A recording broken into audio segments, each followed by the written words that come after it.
எதிர்பார்க்காத ஒரு தேர்தல் முடிவு இன்னைக்கு தமிழ்நாட்டு மக்கள் அதை கொடுத்துருக்குறாங்க. அதை நம்ம ஏற்றுக்கிட்டு தான் ஆகணும். இன்னைக்கு இந்த சர்க்கஸ் கும்பல் ஆட்சிக்கு வந்த பிறகு மற்ற அணிகளுடைய பணிகளை விட, மற்ற அணிகளுடைய தேவை விட இன்னைக்கு வழக்கறிஞருடைய பணி மிக மிக அவசியமாக, முக்கியமானதாக கருதப்படுகிறது. கடந்த 100 நாட்களில் யார் ரொம்ப பிஸியாக இருக்காங்கன்னு பார்த்தீங்கன்னா வழக்கறிஞர்கள். நீங்கள் தான் ரொம்ப ரொம்ப பிஸியாக இருக்கீங்க. ஏன் பிஸியாக இருக்கீங்கன்னு உங்கள் அத்தனை பேருக்கும் தெரியும். நின்னா கைது, நடந்தா கைது, பேசுனா கைது, சோஷியல் மீடியாவில் ஒரு போஸ்ட் போட்டா கைது அப்படின்னு ஒரு மோசமான பாசிச அரசாக இன்றைக்கு இந்த அரசாங்கம் செயல்பட்டு வருகிறது. அந்த அளவுக்கு இந்த அரசுக்கு இன்செக்யூரிட்டி ரொம்ப அதிகம். இன்னைக்கு தூங்கி எந்திரிச்சா யாரை கைது பண்ணலான்னு கிட்டத்தட்ட ஒரு டைம் டேபிள் போட்டு, ஷெட்யூல் போட்டு இன்னைக்கு இந்த அரசு கைது நடவடிக்கைகளை எடுத்து வருது. 2 வாரத்துக்கு முன்பு 2ஆம் தேதி என்ன நடந்ததுன்னு நீங்களாம் மறந்துருக்க மாட்டீங்க. இந்த அரசு என்னையும் கைது செய்ய முயற்சி பண்ணாங்க. எதற்காக கைது? டெல்டாவில் விவசாயிகளுக்கு ஆதரவாக நம்முடைய தலைவர் சொன்னதன் பேரில் தஞ்சாவூரில் போய் ஒரு போராட்டத்தில் கலந்து கொண்டு பேசினேன். கிட்டத்தட்ட 22 நிமிஷம் பேசியிருக்கிறேன். நான் கூட நான் பேசுனதை வச்சு தான் ஏதோ கைது செய்ய வந்திருக்கிறாங்கன்னு நினச்சேன். அன்றைக்கி காலைல 8 மணிக்கு காவல்துறை என்னுடைய வீட்டுக்கு வந்தாங்க. அப்போ நான் பேப்பர் படிச்சுட்டு இருந்தேன், தொலைக்காட்சி பார்த்துட்டு இருந்தேன். என்னுடைய உதவியாளர் வந்து சொன்னார், இந்த மாதிரி தஞ்சாவூர்லேருந்து வந்திருக்கிறாங்க போலீஸு. நான் போய் முடிப்பட்டேன், சரி கைது பண்ண வந்திருக்கிறாங்க. நான் உடனே யோசிச்சு பார்த்தேன், நேற்று என்னெல்லாம் பேசினேன்? டம்மி முதலமைச்சர்னு சொன்னேன்.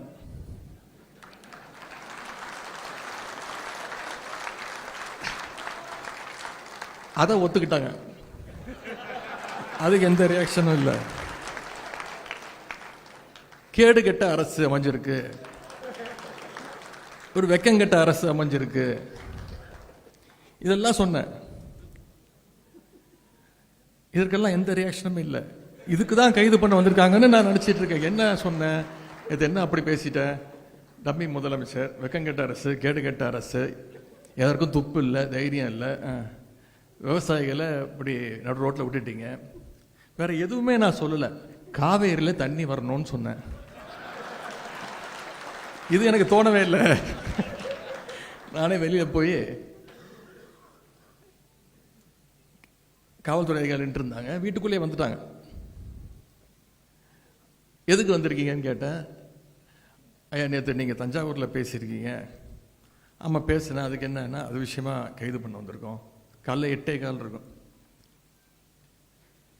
சொன்ன வெயிட் பண்ணுங்க, இப்போ தான் எந்திரிச்சிருக்கிறேன். என்னுடைய வழக்கறிஞர்களுக்கு சொல்லி அனுப்பணும், தலைவர்கிட்ட சொல்லணும். வழக்கறிஞர்கள் வந்தோடனே நான் வந்து உங்களை சந்திக்கிறேன், வெளில வெயிட் பண்ணுங்க அப்படின்னாங்க. ஐயா புரிஞ்சுக்கோங்க அப்படின்னாங்க. கொஞ்சம் நேரம் வெயிட் பண்ணுங்க அப்படின்னு சொல்லிட்டு நான் உள்ளே போயிட்டேன். அதன் பிறகு நான் முதல்ல ஃபோன் பண்ணது நம்முடைய வழக்கறிஞர்கள் அன்னைக்கு தான் ஃபோன் பண்ணேன். வழக்கறிஞர்களுடைய கழக நிர்வாகிகள், வழக்கறிஞர்கள் வந்தால் தான் நான் கைதாவேன் அப்படின்னு சொல்லிட்டேன். அதே மாதிரி உடனே நம்முடைய வழக்கறிஞர்கள்லாம் ஒரு 9:30 மணி 9:45 மணிக்கெல்லாம் வந்துட்டாங்க. தலைவர் அவர்கள் எனக்கு ஃபோன் பண்ணி, கைதாகாத, 10:30 மணி வரைக்கும் வெயிட் பண்ண வை, கொஞ்ச நேரம் அவங்ககிட்ட பேசு, கொஞ்ச நேரம் உட்கார வை அப்படி நான் சொன்னேன். நான் வழக்கறிஞர்லாம் வந்துட்டாங்க, இது கைது பண்ணுறதுக்கு ஒன்றுமே கிடையாது, நான் அப்படி ஒன்றும் பேசலை, என்ன நடக்குதோ பார்த்துக்கலாம் அப்படின்னு. தலைவர் சொல்லிட்டாங்க, இவர் என்ஆர் இளங்கோன்னு திரு வில்சன் அவர்களும் வருவாங்க, அவங்ககிட்ட பேசிட்டு அதன் பிறகு என்ன முடிவுனாலும் எடுத்துக்கோ அப்படின்னா, நான் இதற்கெல்லாம் பயப்பட போகிறதில்ல, கைது பண்ணட்டும் அப்படின்னு நான் சொல்லிட்டேன். மின்னல் வேகத்தில் சென்னை உயர்நீதிமன்றத்தில் நம்முடைய வழக்கறிஞர்கள் அந்த சட்ட போராட்டத்தை நீங்கள் உடனடியாக ஆரம்பிச்சிங்க. அப்போ கூட கைதாகி வண்டியில் ஏறும்போது பத்திரிகையாளர்லாம் கேட்டாங்க, இந்த கைதை நீங்கள் எப்படி பார்க்குறீங்க? அவங்க நினச்சிக்கிட்டாங்க இது பழி வாங்கும் போக்கு, நான் சும்மா ஓட மாட்டேன் அப்படி. நான் சொன்னேன், சிரிச்சுக்கிட்டே சொன்னேன், இது மிகப்பெரிய ஒரு காமெடி, மிகப்பெரிய நகைச்சுவையை இந்த அரசு நடத்தியிருக்கு. இல்லை சட்டமன்றம் கூட போகுது, 5ஆம் தேதியிலேருந்து சட்டமன்றம், உங்களை பேசுறதுக்கு நீங்கள் வர்றதுக்கு தடுக்கிறதுக்கு முயற்சி பண்ணுறாங்களா? நான் சொன்னேன், அந்த அளவுக்கு இவங்களுக்கெல்லாம் மூளை கிடையாது. அப்படியே நாங்கள் கேள்வி கேட்டாலும் அவங்க அப்படியே பதில் சொல்லி கிழிச்சிட்டாங்க.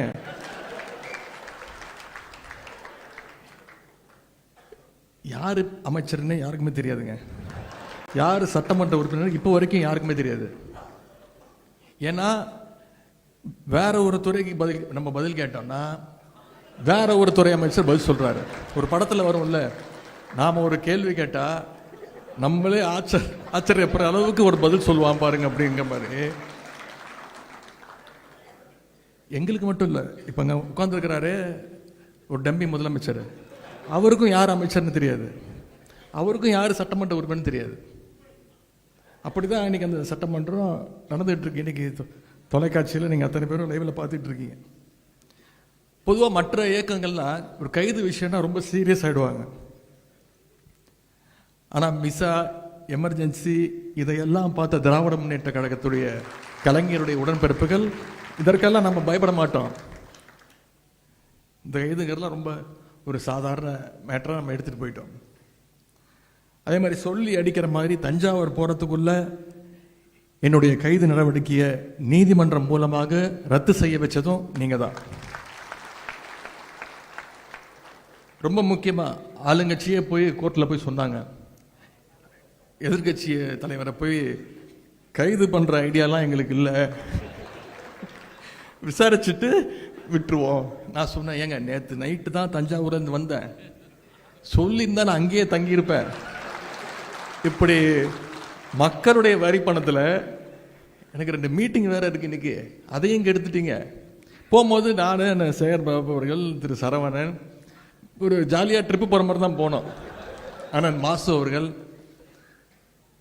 கிட்டத்தட்ட 7-8 பேர் ஜாலியாக பேசிக்கிட்டு இப்போ சொன்னேன் அவங்ககிட்ட, இந்த மாதிரி ஒரு மக்கள் வரி பணத்தில் ஒரு ரோட் ஷோ, அது போகிற வழியெல்லாம் நம்முடைய உடன்பிறப்புகள் அங்கங்கே என்னுடைய வழியை மறித்து கரெக்டாக என்ன நான் கொடுக்கணுமோ கொடுத்துட்டு இருந்தேன். காஃபி, டீ, ஜூஸ் எல்லாம் எங்களுக்கும் இல்லை, எந்த காவல்துறை அதிகாரிகளுக்கும் சேர்த்து தான்.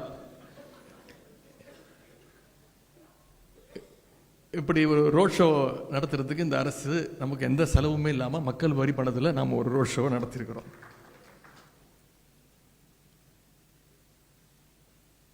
இந்த அரசுக்கு நாம் இந்த இடத்துல ஒரு நன்றியை சொல்லணும். தேர்தலுக்கு அப்புறம் கொஞ்சம் சோர்ந்து போயிருந்த நம்முடைய உடன்பிறப்புகள் இந்த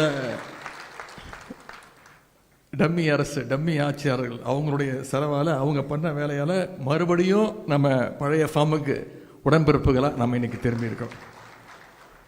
இதையெல்லாம் நான் என்னோட பெருமைக்காக சொல்லலை, வழக்கறிஞருடைய பெருமையாகத்தான் நான் இது அத்தனையும் இங்கே பதிய வைக்க விரும்புகிறேன். இந்த 3 மாதங்களில் 100 நாட்கள், நாளைக்கு என்னென்ன கூத்தரிக்க போகிறாங்கன்னு தெரியல சட்டமன்றத்தில். இந்த 100 நாட்களில் மட்டும் என்னை மட்டும் கைது செய்யலை, முன்னாள் அமைச்சர் அண்ணன் திரு அனிதா ராதாகிருஷ்ணன் அவர்கள் கைது செய்யப்பட்டு உடனே விடுவிக்கப்பட்டார். சட்டமன்ற உறுப்பினர், நம்முடைய சட்டமன்ற உறுப்பினர், விளாத்திக்குளம் சட்டமன்ற உறுப்பினர் அண்ணன் திரு மார்க்கண்டேயன் அவர்களையும் இதே மாதிரி கைது செய்து மிரட்ட பார்த்தாங்க. சட்டமன்ற உறுப்பினர் மட்டும் இல்லை, இப்போ துடிப்பாக வந்திருக்கக்கூடிய நம்முடைய ஜென்சி இளைஞர்கள், இந்த தேர்தல் தோல்விக்கு பிறகு யாரை எழுப்பி விட்டுருக்காங்களோ இல்லையோ, இந்த புதிய தலைமுறையினரை நாம் எழுப்பி விட்டுருக்குறோம். இந்த தோல்வி மூலமாக நாம் எழுப்பி விட்டுருக்குறோம். நாம இல்லை, இன்றைக்கு இருக்கக்கூடிய ஆளுங் அரசு. ஜென்சி இளைஞர்கள் சகோதரர் அன்பானந்தம், சகோதரர் வினோத் சூரியகுமார், சகோதரர் சரண், இவங்க எல்லாம் டார்கெட் பண்ணி கைது பண்ணாங்க. அது மட்டும் இல்லை, நான் தஞ்சாவூர் ஆர்ப்பாட்டத்துக்கு போயிட்டு வந்த பிறகு அங்கே யாரெல்லாம் போராட்டம் பண்ணாங்களோ அவங்க மேலாம் வழக்கு பதிவு செஞ்சுருக்கிறாங்க, சிலரை கைதும் செஞ்சுருக்கிறாங்க. இன்றைக்கி அவங்க எல்லாரும் சட்ட போராட்டம் நடத்தி சிறையிலிருந்து அவங்க எல்லாம் மீட்டது யாரும் பார்த்தீங்கன்னா இங்கே வந்திருக்கக்கூடிய வழக்கறிஞர்கள். நீங்கள் தான் அதற்கு காரணம். அந்த பெருமை உங்களுக்கு தான். இந்த சோஃபா மாடல் அரசுக்கு நம்முடைய கழகத்தை பற்றியோ கழகத்துடைய வரலாறு பற்றியோ இந்த சட்டத்துறையினுடைய வரலாறு பற்றியோ அவங்களுக்கு இன்னும் முழுசாக தெரியல. கடந்த காலங்களில் முத்தமிழர் கலைஞருடைய கைதாக இருக்கட்டும், நம்முடைய கழக தலைவருடைய கைதாக இருக்கட்டும், இப்படி கழகத்திற்கு எப்பெல்லாம் நெருக்கடி வந்ததோ அப்பெல்லாம் அதை உடைச்சு தவிடுபொடி ஆக்கியது நம்முடைய சட்டத்துறை தான். ஆட்சி அதிகாரத்தில் இருக்கும்போது யார் வேணா யாரைய வேணா கைது பண்ணலாம். ஆனால் பவரில் இல்லாத போது, சொல்லப்போனால் எதிர்கட்சியாக கூட இல்லாத போது, ஆட்சி அதிகாரத்திலேயே இருந்த ஒரு முதலமைச்சரையே ஊழல் வழக்கில் சிறைக்கு அனுப்பின துறை நம்முடைய சட்டத்துறை, திமுகவுடைய சட்டத்துறை. இப்படிப்பட்ட பல்வேறு பெருமைகளை கொண்ட உங்களுக்கு இன்னைக்கு வர்ற விஷயங்கள், நீங்கள் பார்க்குற நெருக்கடிகள், இதெல்லாம் மிக மிக சாதாரணமாக தான் நீங்கள் எடுத்துக்கொள்ள வேண்டும். ஆனால் நான் உங்ககிட்ட கேட்டுக்கொள்வதெல்லாம், இந்த 100 நாட்கள் விழிப்போடு இருக்கிறோம், இன்னும் கொஞ்சம் விழிப்போடு நாம் இருக்க வேண்டும். இன்னைக்கு தட்டு தருமாறி பவருக்கு வந்திருக்கக்கூடிய இந்த புதிய கோஷ்டி பார்த்தீங்கன்னா, யாராவது 1 சீட்டு கட்டில் 1 இருக்கும், 2 இருக்கும் ஜோக்கரு. இங்கே 52 ஜோக்கரு.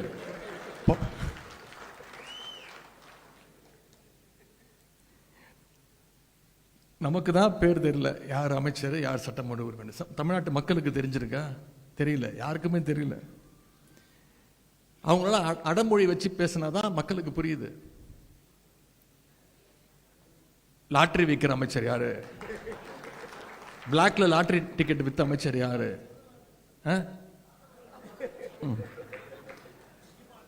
திருட்டு விசிடி வித்த அமைச்சர் யாரு? உருட்டு கட்ட அமைச்சர் யாரு? பவுடர் போடுற அமைச்சர் யாரு?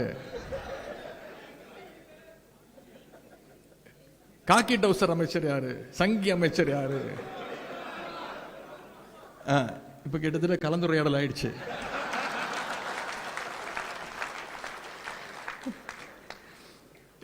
இப்படி அவங்க பேர் சொல்லி சொன்னா கூட உங்களுக்கு தெரியாது. அவங்களோட பட்ட பேர் வச்சு கூப்பிட்டாதான் நமக்கே புரியுது. இதுதான் இன்னைக்கு தமிழ்நாட்டு நிலைமை. நான் நிச்சயம் சொல்றேன், 3 மாசம் தான் ஆயிருக்கு.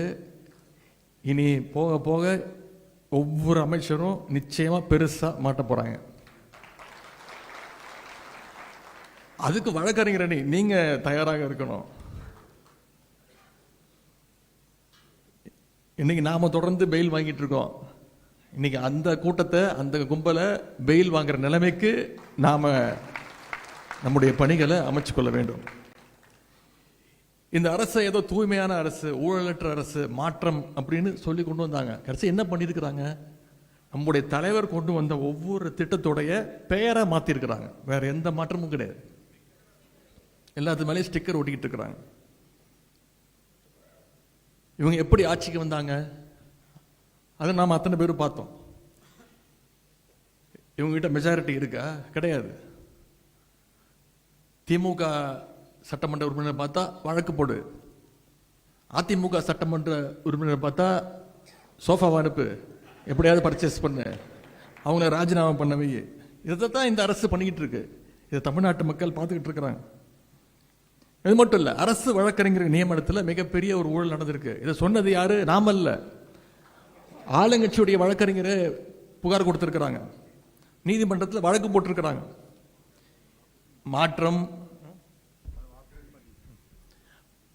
மாற்றம் தூய்மைன்னு இன்னைக்கு இதையே உருட்டிட்டு வந்தாங்க. ஆனா இன்னைக்கு கல்லா கட்ட ஆரம்பிச்சிட்டாங்க. வெகு விரைவில் மாட்ட போறது உறுதி. அதற்கு நீங்க தயாராக இருக்கணும். இதையெல்லாம் ஆதாரத்தோட நாம வெளியில கொண்டு வர்றோம். இன்னைக்கு பெண்கள், குழந்தைகள் தனியா வெளியே போக முடியாத ஒரு சூழ்நிலை இந்த அரசு உருவாகி இருக்கு. கோவையில் இவங்க என்னன்னு சொல்லி ஆட்சிக்கு வந்தாங்க? போதைப் பொருளை ஒழிப்போம்னு சொன்னாங்க. இன்னைக்கு கோவையில் போதைப் பொருள் பற்றி தகவல் கொடுத்த கல்லூரி மாணவன் அவர் பேர் அமுதன். அவனை காவல்துறையே காட்டி கொடுத்துருக்கு. காவல்துறை கூப்பிட்டு கேட்டிருக்கு, இந்த பையன் எல்லாத்தையும் சொல்லியிருக்கிறான், யார் போதைப்பொருள் விற்கிறாங்க, யார் மூலயமா சப்ளை நடக்குன்னு சொல்லியிருக்கிறாங்க. காவல்துறை யாரை பற்றி சொன்னாங்களோ, அந்த பையன் யாரை பற்றி சொன்னானோ அவங்கள கூப்பிட்டு விஷயத்த சொல்லிட்டாங்க. இந்த சட்டமன்றத்தில் பேச ஆரம்பித்தோடனே கல்வித்துறை அமைச்சர் பேச சொல்கிறார், கோஷ்டி பூசல்.